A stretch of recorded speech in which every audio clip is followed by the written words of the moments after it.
बिस्मिल्लाहिर्रहमानिर्रहीम। Welcome to the CSS channel. आज की इस वीडियो में हमने उस बुनियादी सवाल का जवाब देने की कोशिश की है जो हर उस एस्पायरेंट के जहन में होता है जो CSS की तैयारी कर रहा होता है और CSS के एग्ज़ाम से वाबस्ता होता है। वो सवाल क्या है? वो ये है कि मेरी इंग्लिश इतनी अच्छी नहीं है, मैं इंग्लिश को कैसे इम्प्रूव करूं? इंग्लिश का जो एक खौफ है या एक डर जो है जो जहन में बैठा होता है कि इंग्लिश को मैं कैसे इम्प्रूव करूं ताकि मैं CSS के एग्ज़ाम को क्वालिफाई कर सकूं। देखिए, सबसे पहले अगर आपने हमारे पहले गुज़श्ता लेक्चर्स देखे हैं तो हमने बड़ा क्लियर ये कहा है कि इस एग्ज़ाम में कोई किसी किस्म का कोई शॉर्टकट नहीं है। जो लक का एक फैक्टर है वो अपनी जगह पे यकीनन मौजूद है, लेकिन किसी किस्म का कोई शॉर्टकट नहीं है। कोई शॉर्ट नोट्स, कोई एग्ज़ाम क्रैम सीरीज़, कोई एकेडमीज़ या कोई इस किस्म की कोई चीज़ें शॉर्टकट नहीं हो सकती, आपको इस एग्ज़ाम में कामयाबी का बाइस नहीं बन सकती। आपको खुद पढ़ना है, खुद इम्प्रूव करना है, सेल्फ स्टडी करनी है, authentic credible sources of knowledge उसके ऊपर रिलाई करना है, वहाँ से तैयारी करनी है और ख़ुद आप जब अपना सेल्फ कॉन्फिडेंस बिल्ड करने में कामयाब हो जाएंगे, आपको ख़ुद पे इतना यकीन हो जाएगा कि अब आप इस काबिल हैं कि आप CSS का एग्ज़ाम पास कर सकते हैं, तो यकीन मानिए कि आप इंशाल्लाह उस वक्त CSS का एग्ज़ाम ज़रूर पास कर लेंगे। जब भी इस किस्म के अनऑथेंटिक किस्म के सोर्सेज के ऊपर रिलाई किया जाएगा, सब स्टैंडर्ड बुक्स के ऊपर रिलाई किया जाएगा, तो आप यकीन मानिए कि कभी भी एक सेल्फ़ कॉन्फिडेंस पैदा ही नहीं होगा, और जब सेल्फ़ कॉन्फिडेंस पैदा नहीं होगा तो फिर पास होना जो है वो बहुत ही मुश्किल मामला है, बल्कि कोई मौजज़ा ही हो सकता है कि उसे CSS के एग्ज़ाम में क्वालिफाई करवा के और फिर एलोकेशन हासिल हो सके। तो हम अपने सब्जेक्ट की तरफ वापस आते हैं कि how to improve English for CSS। देखिए, इसका भी कोई शॉर्टकट नहीं है, कोई 2+2=4 फार्मूला नहीं है। जो हम अपने एक्सपीरियंसेस होते हैं हम वो आपके साथ शेयर करते हैं। हो सकता है कि इससे बेहतर स्ट्रेटजी बनाने में आप कामयाब हो जाएं, लेकिन हम पूरी सिंसियरिटी के साथ जो सबसे बेहतर स्ट्रेटजी हमें मालूम होती है वो हम आपके सामने आपके लिए लेके आते हैं। सबसे पहले तो हम ये देखते हैं कि CSS का जो इम्तिहान है वो तमाम इम्तिहान घूमता ही सिर्फ़ और सिर्फ इंग्लिश के इर्द गिर्द है।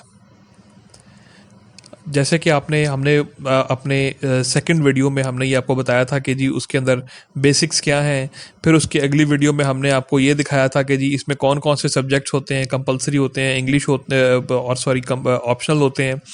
जो मीडियम ऑफ कम्युनिकेशन है वो सारे इस एग्जामिनेशन में इंग्लिश है। आपको कंपलसरी और ऑप्शनल सारे आपको जो हैं वो एग्ज़ाम वो आपको इंग्लिश में अटैम्प्ट कर रहे हैं, सिवाय इस्लामियात के एक पेपर के जिसमें आपके पास एक ऑप्शन होती है कि आप चाहें तो इंग्लिश में कर लें और चाहें तो उर्दू में कर लें। तो fundamental requirement of passing the CSS examination is mastering the art of using good and correct English. देखिए, इसमें हमने दो अल्फाज यूज़ किए हैं, दो एडजेक्टिव्स यूज़ किए हैं। Number 1 is good English and number 2 is correct English. अब गुड एंड करेक्ट इंग्लिश से क्या मुराद है, हमने अगली स्लाइड में हम इसका जिक्र करते हैं। गुड इंग्लिश किसे कहते हैं, गुड इंग्लिश क्या हो सकती है? देखिए, गुड इंग्लिश वो है जो कि आपके ज़माने के पढ़े लिखे मेजॉरिटी लोगों की, अक्सरियत की ज़ुबान हो, जो कि ज़माने के मुसन्निफ़, जो बेहतरीन मुसन्निफ़ हैं, वो उसे लिखते हों और तालीम याफ्ता लोग उसे बोलते हों। उनकी अक्सरियत वो ज़ुबान बोलती हो, वो अल्फाज बोलती हो, वो एक्सप्रेशन इस्तेमाल करती हो, वो सेंटेंस स्ट्रक्चर इस्तेमाल करती हो जो आप अडॉप्ट करना चाहते हैं, तो गुड इंग्लिश कहला सकती है। मैं पढ़ देता हूँ जो हमने यहाँ लिखा है। The good English is which is spoken by a majority of the educated people and written by the best writers of the day. यानी एक आम फहम, एक आम रोज़मर्रा राब्ते की एक ज़ुबान है जिसे आपके अहले इल्म और जो आपके मुसन्निफ़ीन हैं, जो लिखने वाले हैं, जो लिखारी हैं, वो उसे इस्तेमाल करते हैं, वो उसे इस लैंग्वेज को इस्तेमाल करते हैं। अब ये गुड इंग्लिश सीखनी हो कि गुड इंग्लिश क्या है, कहाँ मौजूद है, कैसे मैं इसको सीख सकता हूँ, तो ये कैसे सीखी जा सकती है, ये हमने नीचे बयान किया है कि if you wish to write and appreciate good English you must read and study the books where good English is to be found. आपको अच्छी किताबों में अच्छी इंग्लिश मिलेगी। अच्छी स्टैंडर्ड किताबें पढ़ेंगे तो ऑटोमेटिकली आपकी इंग्लिश जो है वो बेहतर होती जाएगी। यहाँ पे ऑन द साइड लाइन में एक बात करना चाहता हूँ कि हमारा जैसे जैसे रोज़मर्रा ज़िंदगी में आईटी के गैजेट्स के ऊपर इस्तेमाल बढ़ता जा रहा है और इसके ऊपर हमारी डिपेंडेंस बढ़ती जा रही है, तो इसकी दो इमीडिएट जो हम इम्पैक्ट्स हैं वो फील कर रहे हैं ह्यूमन बींग्स के ऊपर। वो सबसे पहला तो ये है कि हमारी मेमोरी इतनी शार्प नहीं रही, मेमोरी हमारी कमज़ोर होती जा रही है। दूसरा,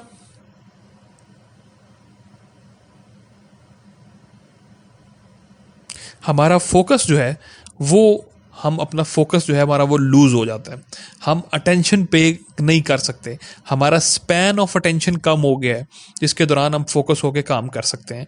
तो इस एग्ज़ाम के लिए बहुत ज़रूरी है कि फोकस होके पढ़ाई की जाए, फोकस होके तैयारी की जाए और फोकस होके चीज़ों को अंडरस्टैंड किया जाए, उनको एग्जामिन किया जाए और उनका जायज़ा लिया जाए।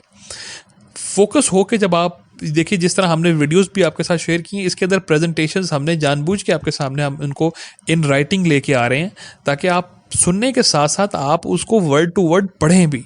आप अगर वर्ड टू वर्ड पढ़ने की आदत डेवलप नहीं कर सकते, एक प्रेजेंटेशन को वर्ड टू वर्ड आप नहीं पढ़ सकते, तो फिर आप बुक्स को क्या पढ़ेंगे, और बुक्स को नहीं पढ़ेंगे तो फिर CSS का एग्ज़ाम पास करना जो है वो बिल्कुल भी मुमकिन नहीं है। तो फोकस बिल्ड करके अल्फाज को अपने जहन में समोएं, अल्फाज को अपने जहन के अंदर ग्रास्प करें, उसको सिर्फ आंखों से ही नहीं बल्कि उसको अपने ब्रेन से भी उसको अंडरस्टैंड करें, ग्रास्प करें। अपनी जितनी भी डाइवर्जन्स है हमारे इर्द गिर्द, हमारा सेल फोन है, लैपटॉप है, टेलीविज़न है, ऐसी बहुत सारी चीज़ें हैं, उन डाइवर्जन्स को दूर करें और अपना फोकस, अपनी अटेंशन वो बुक्स के ऊपर, वर्ड्स के ऊपर रखते हुए हम उसको अपने जहन में उतारें, उसको अंडरस्टैंड करें और उसके ऊपर अपना ओपिनियन बिल्ड करें, उसके ऊपर अपनी एनालिटिक थिंकिंग अप्लाई करें। तो फिर हम इस काबिल होंगे कि हम आहिस्ता आहिस्ता अपना कॉन्फिडेंस बिल्ड करके हम CSS के एग्ज़ाम को पास करने के काबिल होंगे। Coming back to our main topic कि गुड इंग्लिश की हम बात कर रहे थे, तो गुड इंग्लिश हमें अच्छी किताबों में मिल सकती है। आप इसके लिए एक चीज़ को हमें ज़रूर ज़हन नशीन कर लेना चाहिए कि CSS के एग्ज़ाम के लिए पढ़ना बहुत ज़रूरी है। किताब को पढ़ना, किताब से दोस्ती बहुत ज़रूरी है। स्टैंडर्ड ऑथेंटिक बुक्स के साथ किताब से दोस्ती करना बहुत ज़रूरी है। आगे चल के हम बात करते हैं, कुछ बुक्स आपको रिकमेंड भी करेंगे कि जहाँ से आपको अच्छी इंग्लिश मिल जाएगी इंशाल्लाह। Correct English. करेक्ट इंग्लिश क्या है जी? करेक्ट इंग्लिश के कुछ करेक्टरिस्टिक्स हो सकते हैं जो कि हमने ये आपके सामने स्क्रीन पे लिखे हैं। What is meant by correct English? इससे क्या मुराद है कि आप सही इंग्लिश इस्तेमाल करें? इससे सही इंग्लिश से क्या मुराद है? तो सही इंग्लिश से मुराद है correct grammar, correct spellings, correct expression and style. मेरा ख्याल है ऊपर सारी चीज़ें तो सेल्फ एक्सप्लेनेटरी हैं। Correct expression and style, perspicuity and lucidity, यानी आपकी जो एक्सप्रेशन है, जो आपका स्टाइल है, वो क्लियर होना चाहिए, उसके आइडियाज़ जो हैं वो अंडरस्टैंडेबल होने चाहिए, जो सब्जेक्ट आप एड्रेस कर रहे हैं उसको वाकई वो एड्रेस करता हो, सवाल गंदम जवाब चना वाली बात नहीं होनी चाहिए, जो आप कहना चाह रहे हैं, जो आपकी सोच है, जो आपके जहन में जो आइडियाज़ हैं, आपके अल्फाज उन्हीं आइडियाज़ को रिप्रेजेंट कर रहे होने चाहिए। ऐसा नहीं होना चाहिए कि आपके जहन में आइडियाज़ तो चल रहे हों लेकिन उन आइडियाज़ को एक्सप्लेन करने के लिए, उनको लिखने के लिए आपके जहन में मुनासिब अल्फाज ना हो, या अल्फाज का आप एक खूबसूरत मजमूआ तरतीब दे के एक खूबसूरत स्टाइल और एक खूबसूरत एक्सप्रेशन क्रिएट ना कर सक रहे हो, या अगर आप बहुत कोशिश करके अल्फाज का एक मजमूआ भी तरतीब दे लें तो फिर हो ये कि वो इतना क्लियर ना हो, अंडरस्टैंडेबल ना हो, या आपके सब्जेक्ट को एड्रेस ना करता हो। तो ऐसा नहीं होना चाहिए। करेक्ट एक्सप्रेशन एंड स्टाइल होना चाहिए, यानी कि आपने जो अंग्रेज़ी लिखी है वो आसान हो, अंडरस्टैंडेबल हो, क्लियर हो, आपके सब्जेक्ट को एड्रेस करती हो, जो सवाल पूछा जा रहा है उसको प्रॉपर क्लियर टर्म्स के अंदर एड्रेस करती हो, उसका जवाब देती हो, वो अंग्रेज़ी होगी जिसे आप कह सकते हैं कि ये करेक्ट अंग्रेज़ी है। Correct punctuation, of course very important. अच्छा, clear thinking and expression. Clear thinking and expression बहुत ज़्यादा ज़रूरी है। जब हमें किसी सब्जेक्ट के ऊपर पूरी तरह से कमांड होगी, हमें उसका पूरी तरह से इल्म होगा, हमने अपना नॉलेज बेस बिल्ड किया हुआ होगा, उसके ऊपर रेफरेंसेस भी हमारे पास होंगे, उसके हक़ में उसके मुखालिफ दलाइल भी होंगे, हम उसके ऊपर बात करने की पोजीशन में होंगे, तो तब हम कहेंगे कि जी हमारे पास क्लियर थिंकिंग एंड एक्सप्रेशन है। क्लियर थिंकिंग एंड एक्सप्रेशन से क्या मुराद है कि you should avoid confusion of ideas. Confuse होंगे तो जाहिर है आप सब्जेक्ट को एड्रेस ही नहीं कर सकते। वेगनेस ऑफ एक्सप्रेशन, कि आप उसको आइडियाज़ तो हैं लेकिन शायद आपका एक्सप्रेशन इतना वेग है कि वो कुछ क्लियर पिक्चर दिखा ही नहीं पा रहा एग्जामिनर को। रेपिटेशन ऑफ आर्ग्यूमेंट्स, बार बार एक ही आपके पास आर्ग्यूमेंट है जिसको आप मुख्तलिफ पैराग्राफ में मुख्तलिफ अल्फाज बदल के या सेम अल्फाज में बार बार रिपीट कर रहे हैं। And the use of slang and bombast, कि आप गैर ज़रूरी अल्फाज या स्लैंग्स जो कि जिसके कहना चाहिए आप आम अल्फाज में समझ सकते हैं कि जी गैर पार्लिमानी अल्फाज हैं, गैर इखलाकी अल्फाज हैं, जो कि अदबी तकाज़ों पे पूरा नहीं उतरते, ऐसे अल्फाज का इस्तेमाल है, तो ये नामुनासिब चीज़ है और ये किसी भी तौर करेक्ट इंग्लिश की डेफिनेशन में नहीं आता। तो समराइज़ करते हैं कि सही इंग्लिश वो होगी जिसके अंदर ग्रामर भी सही हो, स्पेलिंग्स भी ठीक हो, एक्सप्रेशन एंड स्टाइल भी बड़ा शानदार हो, बड़ा क्लियर हो, अंडरस्टैंडेबल हो, पंक्चुएशन भी ठीक हो और थॉट्स एंड एक्सप्रेशंस बड़े क्लियर हों, कोई कन्फ्यूजन ऑफ आइडियाज़ ना हो, एक्सप्रेशंस में वेगनेस ना हो, आर्ग्यूमेंट्स में रेपिटेशन ना हो, कोई स्लैंग या बॉम्बास्ट यूज़ ना किया गया हो। ठीक है जी। आखिर में कोटेशन ने लिखी है कि जी जो क्लैरिटी ऑफ थॉट्स के हवाले से है कि have something to say and say it as clearly as possible. यानी दो हिस्से हैं इस चीज़ के। पहला तो ये कि जब मेरे पास एक इल्म होगा किसी चीज़ के बारे में, किसी चीज़ के ऊपर बात करने का मुझे पता होगा, उस चीज़ का कोई बैकग्राउंड नॉलेज, एक नॉलेज बेस मेरे पास होगा तो मैं बात कर सकूँगा। और दूसरा हिस्सा इसका स्टेटमेंट का ये है कि जब मेरे पास नॉलेज है तो मेरे पास अल्फाज होने चाहिए कि मैं अपने उन थॉट्स को, अपने उन आइडियाज़ को, अपने उस इल्म को अल्फाज की शक्ल में एक अंडरस्टैंडेबल मैनर में कन्वे कर सकूँ और बता सकूँ। इसी से जुड़ा हुआ एक सवाल जो कि बहुत से एस्पायरेंट्स के जहन में आता है कि क्या मुझे, जब मैं एग्ज़ाम में बैठा हुआ हूँ और मैं पेपर अटैम्प्ट कर रहा हूँ, तो क्या मुझे बड़े बड़े मुश्किल अल्फाज इस्तेमाल करने चाहिए? कोई डिक्शनरी से रट के ख़ास तौर पे इस मकसद के लिए बहुत मुश्किल, बहुत आउटडेटेड, बहुत आउट ऑफ द वे अल्फाज में सेलेक्ट करूं और वो लिखूं और बहुत ही कोई मुश्किल तरीन एक्सप्रेशंस बनाने की कोशिश करूं? तो ये अक्सर कन्फ्यूजन होती है। अक्सर लोग ये समझते हैं कि शायद वो बड़े मुश्किल मुश्किल अल्फाज इस्तेमाल करेंगे तो वो ऐसा कोई इम्प्रेशन देने में कामयाब हो जाएंगे कि अपना कोई बड़ा कि वो एकेडमिक किस्म का एक और बड़ा लर्नड किस्म का एक इम्प्रेशन क्रिएट कर सकेंगे। ऐसा नहीं है। इस सवाल का जवाब ये है कि ज़्यादा ज़रूरी ये है कि आप करेक्ट एंड गुड इंग्लिश इस्तेमाल करें, सही और अच्छी इंग्लिश इस्तेमाल करें।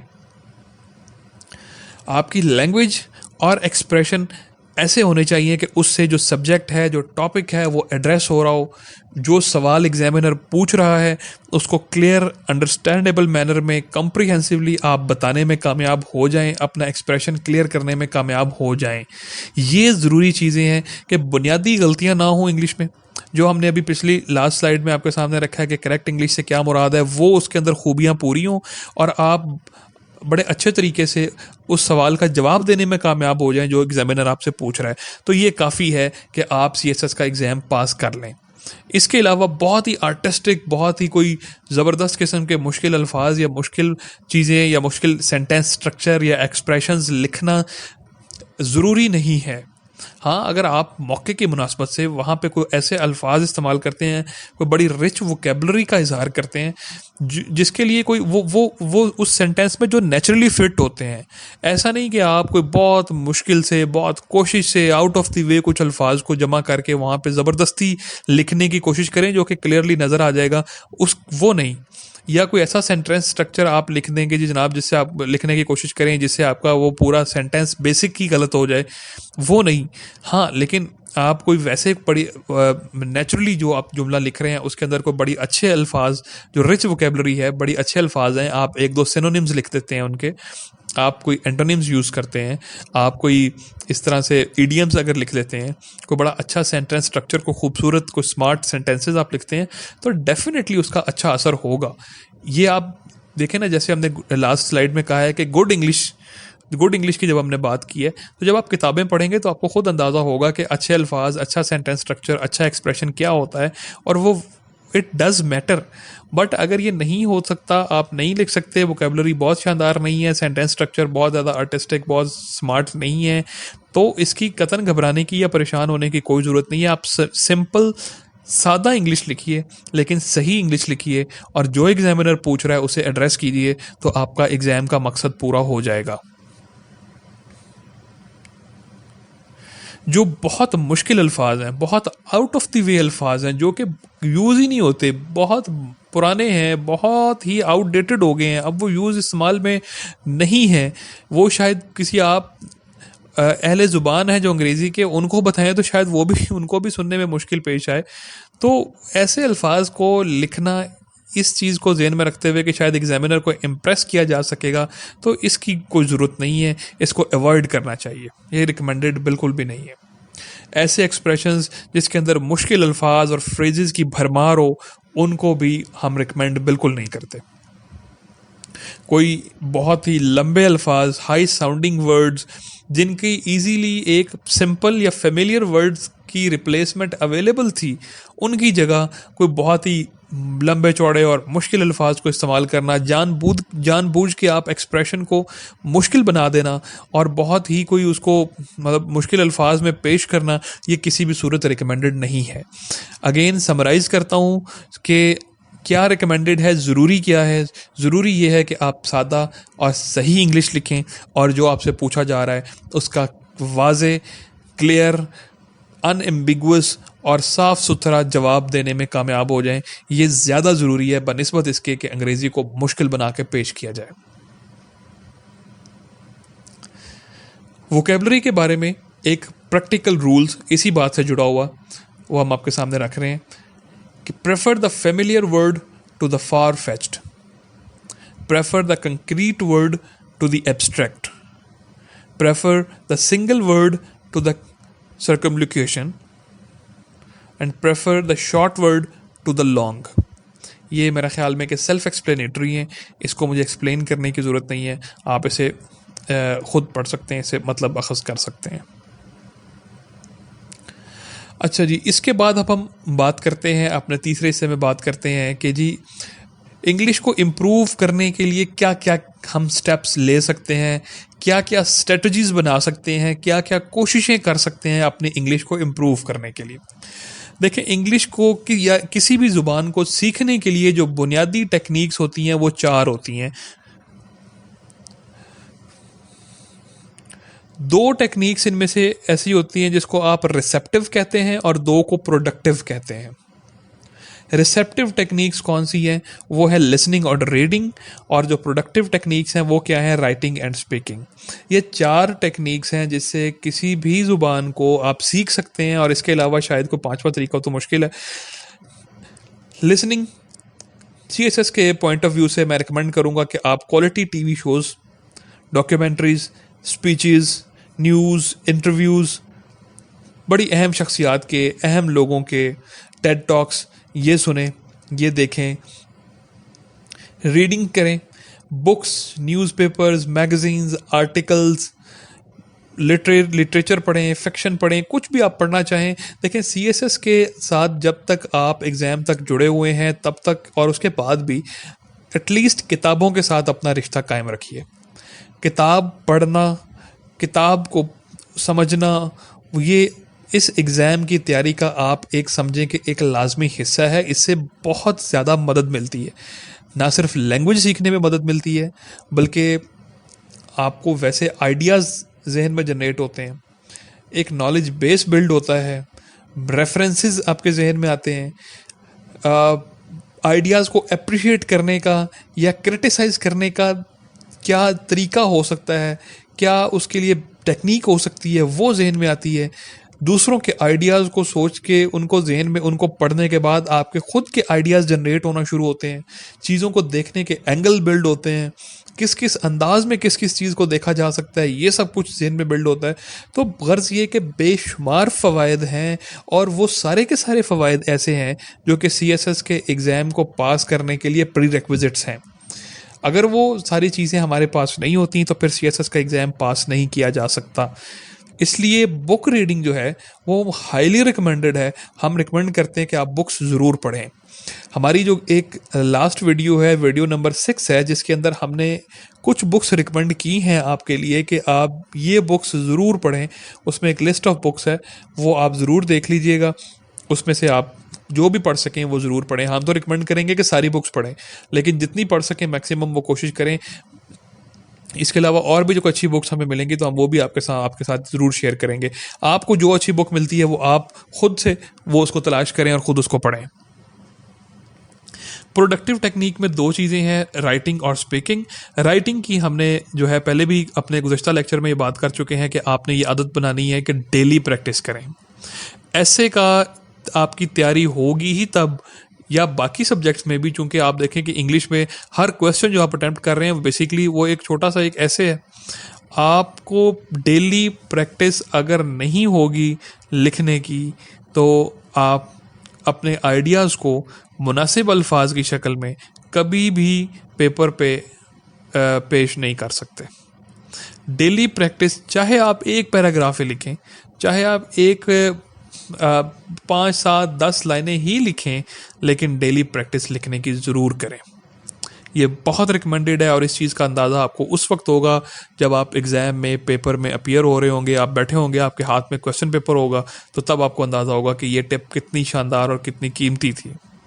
स्पीकिंग, हम चूँकि उर्दू स्पीकिंग मुआशरा है और दीगर रीजनल लैंग्वेजेस बोली जाती हैं हमारे यहाँ, तो फिर हमारे यहाँ अंग्रेज़ी जो है वो बहुत बोलने का मौका तो बहुत कम होता है, लेकिन दोस्तों के साथ, क्लासमेट्स के साथ आप बोल सकते हैं, बोलने की प्रैक्टिस कर सकते हैं।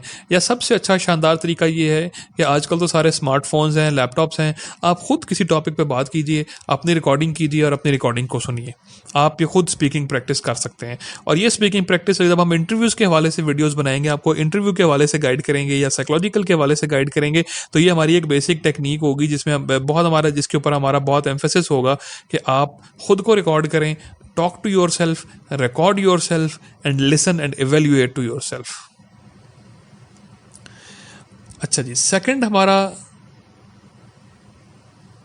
टिप जो है हमारी वो ये है कि consult basic level English grammar. देखिए, हम सब ने अपने अपने एजुकेशनल करियर में किसी न किसी लेवल के ऊपर अंग्रेज़ी तो पढ़ी हुई होती है, सब नहीं, और उसके लिए कोई ना कोई बुक कंसल्ट की होती है। कोई एक आध इंग्लिश ग्रामर यकीनन ऐसी होती है कि जिससे हम बड़े कंफर्टेबल होते हैं, जिससे हमें चीज़ों की बुनियादी समझ आई होती है और हम जो हैं उससे आसानी के साथ चीज़ों को अंडरस्टैंड कर सकते हैं। बिल्कुल ना शर्माइए कि हम CSS के हैं कि एग्ज़ाम की तैयारी कर रहे हैं तो को बहुत हाई लेवल मुझे इंग्लिश ग्रामर भी कंसल्ट करनी चाहिए। जिस भी इंग्लिश ग्रामर के साथ आप कंफर्टेबल हैं उस इंग्लिश ग्रामर को कंसल्ट कीजिए, उठाइए। चाहे वो मैट्रिक लेवल की आप देखते हैं, चाहे वो आप ग्रेजुएशन लेवल की है, मास्टर्स लेवल की है, आपको किसी भी ग्रामर से आप कंफर्टेबल हैं। देखिए, बुनियादी उसूल जो इंग्लिश के हैं वो तो वही रहने हैं ना, वो तो इस एजुकेशनल लेवल चेंज होने से नहीं बदलेंगे। तो बुनियादी उसूलों को समझने के लिए आप कोई भी बेसिक इंग्लिश ग्रामर उठाइए। वो जो आपने आज से एजुकेशनल करियर में जब भी पढ़ाई की थी उस किताब की वो किताब उठाइए, वो ग्रामर उठाइए और उसको रिवाइज़ करें। उससे आपकी रिवीजन करने का वक्त बचेगा। आपको नया वो वक्त आप बचा के किसी और सब्जेक्ट को दे सकते हैं, या कोई और आप काम कर रहे हैं तो आप वो काम कर सकते हैं। वो वक्त बचाइए, वो किताब उठाइए जिससे आप कंफर्टेबल हैं। हमने ये 2 किताबें रिकमेंड की हैं, लेकिन क्योंकि हम अपने एक्सपीरियंस की बेस पे जिनसे हम कंफर्टेबल हो सकता है कि हम इनसे कंफर्टेबल हो, इसलिए हम ये बुक्स रिकमेंड कर रहे हैं। High school English grammar, and composition by wren and Martin और exploring the world of English by professor Syed Sadat Ali. हम इनके साथ कंफर्टेबल हैं। इनमें से भी सेकंड बुक के साथ मैं पर्सनली ज़्यादा कंफर्टेबल हूँ। आपको जो बुक अच्छी लगे, एक और बुक जो यहाँ पे हमने लिखी नहीं है वो बैचलर्स लेवल की है, पॉलीमर इंग्लिश ग्रामर। अब मुझे इल्म नहीं है कि इस वक्त वो मार्केट में आती है या नहीं आती, लेकिन बहरहाल वो एक बुक है जो कि अच्छी ग्रामर एक हो सकती है आपके लिए कंसल्ट करने के लिए। तीसरे नंबर पे है रीडिंग। रीडिंग तो हम बार बार एम्फेसिस करते रहेंगे, जब तक वीडियोस बनाएंगे हम आपके लिए इसके ऊपर एम्फेसिस करते रहेंगे। दो चीज़ों के ऊपर हम ज़रूर एम्फेसिस करेंगे, एक रीडिंग और एक डेली राइटिंग प्रैक्टिस। रीडिंग की जो बात है कि उसमें जब तक आप रीड नहीं करेंगे आपको गुड इंग्लिश नहीं मिलेगी, अच्छी आपको पता नहीं चलेगा कि गुड इंग्लिश क्या है, और जब तक आपको पता नहीं चलेगा आप अच्छी अंग्रेज़ी लिख नहीं सकते। आप एक काम, जब तक बुक आप पढ़ते हैं तो आप एक काम ये भी कर रहे होते हैं कि आप उस राइटर को, उसकी राइटिंग्स को आप सब कॉन्शियस में फॉलो कर रहे होते हैं। अगर आप फोकस करके पढ़ रहे हैं ना, अपनी सारी डाइवर्जेंस को हटा के आप जो है वो फोकस होके किताब के ऊपर फोकस होके पढ़ रहे हैं, तो फिर आपकी रीडिंग जो होती है वो ऑटोमेटिकली आपके सब कॉन्शियस में एक इम्पैक्ट क्रिएट कर रही होती है। जो राइटर है उसके अल्फाज, उसके एक्सप्रेशन, उसके आइडियाज़, उसकी आर्ग्यूमेंट्स, उसकी चीज़ों को अप्रिशिएट करने का या क्रिटिसाइज करने का जो एक तरीक़ाकार है वो आपके सब कॉन्शियस में ऑटोमेटिकली बिल्ड हो रहा होता है। जब अगर आप पढ़ते हैं और उसको रिपीट करते हैं तो वो आपके सब कॉन्शियस का एक हिस्सा बन जाता है, और जब आप लिखेंगे ना तो ऑटोमेटिकली वो स्टाइल आप कैरी कर रहे होंगे और वो सब कुछ आप लिख रहे होंगे। और यही वो तरीका है जो हम आपके अंदर जो चाहते हैं कि आप पढ़ेंगे तो आपके अंदर इन बिल्ट हो कि जब आप पढ़ेंगे, अच्छी किताब पढ़ेंगे, अच्छी चीज़ पढ़ेंगे, उससे नॉलेज गेन करेंगे, उससे नॉलेज बेस बनाएंगे तो आप अच्छा लिख सकते हैं। अदरवाइज अच्छा लिखना मुमकिन नहीं है। फोर्थ नंबर पे है कि read at least one contemporary book. Books तो आपको हमने जैसे बताया कि लास्ट हमने एक वीडियो भी बनाई है, वीडियो नंबर 6, जिसके अंदर हमने बुक्स रिकमेंड की हैं आपके लिए। कोशिश करें कि सारी पढ़ें, लेकिन एटलीस्ट कोई एक बुक तो ज़रूर पढ़ें जो कंटेम्प्रेरी बुक हो। हमने 3 आपके लिए रिकमेंड भी कर दी हैं, आपके सामने लिखी हुई आ रही हैं। वाई नेशंस फेल है, डिप्लोमेसी है, हार्ड चॉइसेस है। कोई एक किताब तो ज़रूर पढ़ें भी, एटलीस्ट एक किताब। इसमें से अगर आप मुझे चूज़ करनी हो तो मैं डिप्लोमेसी पढ़ूंगा। ये बहुत शानदार बुक है, इसको आप पढ़िए। कोशिश करें जितनी ज़्यादा पढ़ सकें, लेकिन एटलीस्ट कोई एक बुक तो ज़रूर पढ़ें। और न्यूज़पेपर की अहमियत को तो हम बिल्कुल भी अंडरमाइन नहीं कर सकते। हमने बारहा पिछले लेक्चर्स में भी इसके ऊपर आपको कहा है कि जी जो न्यूज़पेपर है उसे पढ़ना बहुत ज़रूरी है, लेकिन अगेन उसके ऊपर वक्त नहीं ज़ाया करना कि सिर्फ न्यूज़पेपर को शुरू से आखिर तक पढ़ रहे हैं, उसके अंदर क्राइम और उसके एक्सीडेंट्स और इधर उधर की गैर ज़रूरी और इस तरह की खबरें भी पढ़ रहे हैं। उस पर वक्त ज़ाया करने की कोई ज़रूरत नहीं है। सब्जेक्टिव, उसको देख के जो आपको चीज़ें चाहिए, जो ज़रूरी लग रही हैं, सिर्फ उनको पढ़ें, उसके अलावा बाकी सब कुछ छोड़ दें। न्यूज़पेपर को आप पढ़ने का एक सबसे अच्छा फार्मूला है, जो अच्छी टेक्निक है और जो उससे आप फ़ायदा उठा सकते हैं, वो ये कीजिए कि न्यूज़पेपर को जब आप पढ़ रहे हैं तो आपको बहुत सारे वर्ड्स का मतलब नहीं आ रहा होगा, बहुत सारे वर्ड्स आपके लिए नए होंगे। आप ये कीजिए कि एक डायरी मेंटेन करें, एक हाथ से मेंटेन करें अपनी डायरी, कंप्यूटर में नहीं। आप उसमें वो सारे अल्फ़ाबेटिक ऑर्डर में आप वो अल्फाज लिखते चले जाइए और साथ उनके मतलब लिख लें। उर्दू में लिख लें, इंग्लिश में लिख लें, उनका मतलब लिख लें कि इसका मतलब ये है। उसको थोड़ा सा दिन में एक दफ़ा गो थ्रू कर लिया करें, और उस कोई बहुत अच्छा आपको वर्ड लगता है तो उसके आगे वो सेंटेंस जो कि उस न्यूज़पेपर में लिखा हुआ है, वो सेंटेंस भी उसके आगे लिख लें। अब आपका इससे फ़ायदा ये होगा कि आपको आपकी एक वोकेबलरी बिल्ड होती चली जाएगी। ये वर्किंग वोकेबलरी है जो कि डेली लाइफ यूज़ में आ रही है, जो अखबार में आ रही है, जो आम कारी पढ़ रहा है, जो लिखने वाला लिख रहा है और आम कारी पढ़ रहा है, आपके लिए वो एक वर्किंग वोकेबलरी बिल्ड होती चली जा रही है। एक आम फहम अंग्रेज़ी का जो एक उसूल है कि जी एक फेमिलियर वर्ड्स लिखने चाहिए और साफ़ सुथरे और क्लियर वर्ड्स लिखने चाहिए, उसके उसूल के ऊपर बेस करते हुए आपके पास एक ऐसे अल्फाज का ज़ख़ीरा बनता चला जा रहा है जो कि फेमिलियर भी हैं, रोज़मर्रा इस्तेमाल में भी आ रहे हैं और क्वालिटी भी है उनकी। तो वो अल्फाज का आप ज़ख़ीरा अपने पास अल्फ़ाबेटिक ऑर्डर में लिखते चले जाइए, और साथ साथ आपके पास सेंटेंसेस भी आ रहे हैं, तो एक बने बनाए शानदार सेंटेंसेस बहुत से आपके जहन में वैसे ही रह जाएंगे। जब आप कोई भी अपना पेपर अटैम्प्ट कर रहे हैं तो आपको कभी भी अल्फाज की कमी का या जुमलों की कमी का सामना नहीं करना पड़ेगा। आप कभी ऐसा नहीं होगा कि एक पेज के बाद आपकी अंग्रेज़ी ख़त्म होगी और अब आप उस टॉपिक को एड्रेस नहीं कर पा रहे। तो आपके जहन में कुछ ना कुछ अल्फाज, कुछ ना कुछ प्री फैब्रिकेटेड बने बनाए जुमले जब आप उनको लिख रहे होंगे, उनको रिवाइज कर रहे होंगे ना अपने उस डायरी में, तो वो जुमले आपके जहन में किसी न किसी जगह के ऊपर सेव हो जाएंगे। आप जब लिख रहे होंगे तो ऑटोमेटिकली वो जुमले आपके सामने आ जाएंगे। तो ये फ़ायदा है न्यूज़पेपर को पढ़ने का। जब आप इस तरह 2 3 4 दिन, हफ्ता 10 दिन आप इस तरह पढ़ते रहेंगे तो आप देखिएगा, आपको खुद महसूस होगा कि सारे अल्फाज जो अब आपके पास, उन अल्फाज की तादाद बड़ी कम हो गई है जिनका मतलब आपको नहीं पता। आपके पास ज़्यादातर अल्फाज वो हैं जिनका मतलब आपको पता है, आप एक्सप्रेशन समझ सकते हैं, आप मतलब समझ सकते हैं, आप जुमले समझ सकते हैं। तो ये न्यूज़पेपर को पढ़ने का तरीका है। उन अल्फाज को याद रखिए और उनको बार बार हफ्ते में एक दफ़ा, 10 दिन में एक दफ़ा या डेली अगर आप एट अ ग्लांस उसको देख सकें तो आपकी एक वर्किंग वोकेबलरी बिल्ड हो जाएगी। और ये बड़ा शानदार तरीका है अपनी वोकेबलरी को रिच करने का और अच्छे अल्फाज के साथ। अच्छा, इसी से जुड़ी हुई एक और बात यह है कि आप डिक्शनरी एक अपने पास रखिए, एक कंसाइज पॉकेट साइज़ कोई स्मॉल डिक्शनरी अपने पास, ऑक्सफोर्ड डिक्शनरी अपने पास रखें।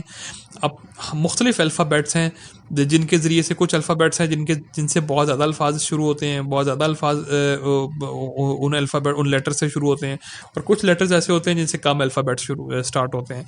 आप देख लें कि कुछ अल्फाज के, कुछ लेटर्स के, हर लेटर से कोशिश करें कि आप कोई 10 12 15 जो अल्फाज हैं हर लेटर से स्टार्ट होने वाले, वो आप मेमोराइज कर लें, उनको याद कर लें, आपकी वोकेबलरी बिल्ड हो जाएगी। बिसाइड्स द वर्किंग वोकेबलरी जो आप न्यूज़पेपर बिल्ड करके बना रहे हैं, आप 10 12 या चलें, आपको अगर लगे तो आप तादाद कुछ कम कर लें, 5 7 कर लें, लेकिन हर लेटर ऑफ अल्फ़ाबेट से आप कुछ ना कुछ जो है वो आप अपनी कुछ ना कुछ वर्ड्स ज़रूर ज़हन नशीन कर लें, ज़रूर याद कर लें उनके। फिर सिनोनिम्स, ज़ाहिर मतलब आप याद करेंगे तो आपको सिनोनिम्स एंटोनिम्स भी पता चल जाएंगे। तो वो आप इस तरह से अपनी एक वोकेबलरी डिक्शनरी को कंसल्ट करके ज़रूर बिल्ड कर लें, उनको याद कर लें, और याद करने के बाद उसको लिख लें, उनको लिखें, उनसे मुतल्लिका कोई सेंटेंसेस भी लिख लें, सेंटेंसेस बनाने की कोशिश कर लें।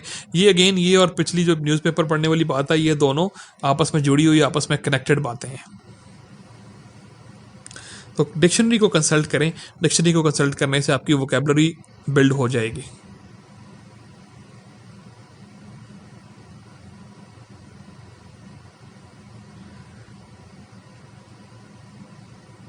सेवंथ पॉइंट है ट्रांसलेशन प्रैक्टिस। देखें, ये एक बड़ी प्रैक्टिकल किस्म की मैं आपको एडवाइस हम आपको दे रहे हैं।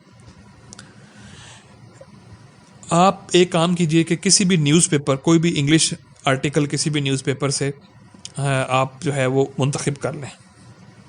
एक आर्टिकल जब आपने मुंतखब कर लिया एक न्यूज़पेपर से, तो फिर आप उसका उर्दू तर्जमा लिखिए अपने हाथ से, उसको अपने सामने रख के उसका उर्दू तर्जुमा कीजिए, अपने हाथ से तर्जुमा लिख लें उसका। जब आपके पास उर्दू तर्जुमा उसका आ गया है, अब आप पहले आपने आर्टिकल को पढ़ा है, ज़ाहिर है, फिर आपने उसका उर्दू तर्जुमा किया है।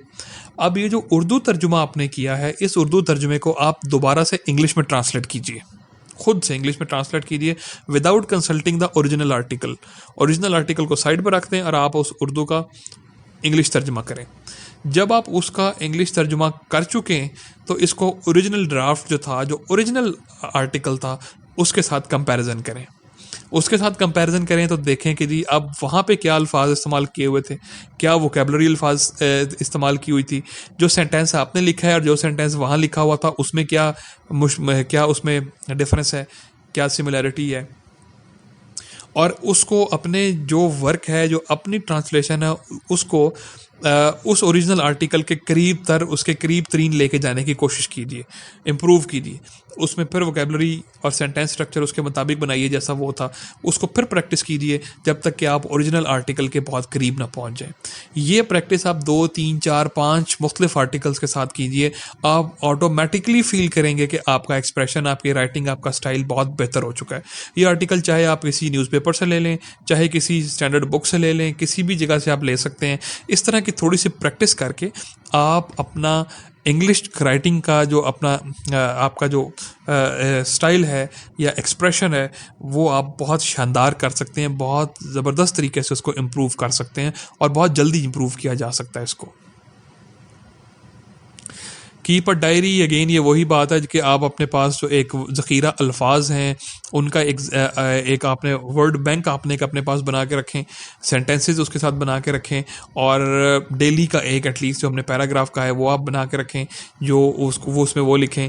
और जो अभी मैंने पिछले 7 नंबर पॉइंट में हमने सीरियल नंबर 7 पे जो बात की है कि आप आर्टिकल लिखें, तलाश करें, उसकी ट्रांसलेशन और कंपैरिजन वाली बात की है, तो ये सारा कुछ बेसिकली समराइज़ कर रहा है कि एक डायरी की शक्ल में आप अपने पास रखें। ये बहुत प्रैक्टिकल एडवाइसेस और टिप्स हैं जिसको अगर आप फॉलो करेंगे तो आप दिनों में अपनी इंग्लिश को इम्प्रूव होता हुआ और उसमें फ़र्क आता हुआ आप खुद महसूस करेंगे। और गेट योर सेल्फ इवेल्यूएटेड कि आपने ये सब कुछ जब कर लिया, इससे पहले नहीं, इससे पहले आप किसी से भी वैल्यूएशन कराएंगे, आप किसी के पास जाएंगे तो कोई फ़ायदा नहीं है आपको, कि वो आपकी ज़ाहिर गलतियां निकाल देंगे, लेकिन आप उन गलतियों को आप इस पोजीशन में नहीं होंगे कि आप ये अंडरस्टैंड कर सकें कि क्या गलती थी, क्या उसमें सही होना दरकार था, उस गलती को कैसे दूर किया जा सकता है। लेकिन जब आप एक दफ़ा खुद समझ जाएंगे, इन सारी चीज़ों को पढ़ लेंगे, वोकैबुलरी बिल्ड कर लेंगे, अपनी ग्रामर इंप्रूव कर लेंगे, जो पिछली हमने सीरियल नंबर 8 तक जो सारी टिप्स आपके सामने रखी हैं, आप इनको कुछ अर्सा फॉलो कर लेंगे, आप एक मिनिमम लेवल खुद से अचीव कर लेंगे, तो उसके बाद अपने काम को कोई एक पैराग्राफ लिख के, कोई एक ऐसे लिख के आप किसी को चेक करवाइए, उसे एवेल्यूएशन मुख्तलिफ लोगों से एवेल्यूएट करवाइए, और उसके बाद उस एवेल्यूएशन की बेस पे फिर अपने आप को खुद भी परखिए कि जो एवेल्यूएशन आपकी की गई है, आप उसके क्या आप समझते हैं कि आप में वो वाकई डेफिशिएंसी है या वाकई आप में वो काबिलियत है तो उसको इम्प्रूव कीजिए, नहीं है तो उसको फुलफिल कीजिए, उसको makeup for the deficiency. The CSS channel में हम आप लोगों को ये फैसिलिटेट कर सकते हैं कि अगर आप ये समझते हैं कि आप हमसे इवेल्यूएट करवाना चाहते हैं, तो कोई भी 500 वर्ड्स, मैक्सिमम 500 वर्ड्स तक का कोई एक पैराग्राफ लिख के आप हमें नीचे दिए गए ईमेल के ऊपर मेल कर दें। हम इंशाल्लाह ताला आपको with in the shortest possible time span हम आपको रिस्पॉन्ड करेंगे, उसके ऊपर हम आपके कमेंट करेंगे। ये थे कुछ हमारे प्रैक्टिकल टिप्स जो थी कि CSS में आप अंग्रेज़ी को इम्प्रूव कैसे कर सकते हैं अपने इंग्लिश को। इसके अलावा मज़ीद भी इंशाल्लाह आपके साथ वक्तन फ़वक्तन कुछ ना कुछ हम टिप्स शेयर करते रहेंगे। अब हम कुछ रिसोर्सेज का जिक्र कर लेते हैं कि कौन से रिसोर्सेज हैं जिनको इस्तेमाल करके आप अपनी इंग्लिश को इम्प्रूव कर सकते हैं। ये कुछ रिसोर्सेज हैं जो हमने आपके सामने रखे हैं। ब्रिटिश काउंसिल है, barons essential words for the GRE है, बैरन्स GRE है, high school English grammar and composition, again जो हमने पहले भी जिक्र किया, और exploring the word of English. ये कुछ रिसोर्सेज हैं जो कि इंग्लिश को इम्प्रूव करने के लिए हम इस्तेमाल कर सकते हैं। तो इस तरह हमारे इस वीडियो लेक्चर का अख्ताम होता है, जिसमें हमने इंग्लिश के बारे में आपको उसको इंग्लिश क्या है, सही इंग्लिश क्या है, करेक्ट इंग्लिश कैसे की जाए, इम्प्रूव कैसे की जाए, इसके ऊपर कुछ बात की है हमने। अगर आपको ये वीडियो कोई फ़ायदामंद लगी है, मुफीद लगी है, तो हम ये चाहेंगे कि आप हमारे चैनल को सब्सक्राइब करें, लाइक करें, शेयर करें, दूसरे लोगों को बताएं जो CSS की तैयारी कर रहे हैं कि अपना वक्त, अपनी एनर्जी जो है वो ऐसे चैनल्स के ऊपर ना ज़ाया करें जहाँ पे बहुत ज़्यादा पैसे उनको खर्च करने पड़ रहे हैं। एकेडमीज़ हैं मसलन, या बहुत सारे सब स्टैंडर्ड बुक्स वो ख़रीद रहे होंगे, या ऐसी चीज़ें आप कंसल्ट कीजिए। अगर आपको फ़ायदा इसमें से महसूस होता है तो आप इसको कंसल्ट करें और दूसरों के साथ शेयर भी करें।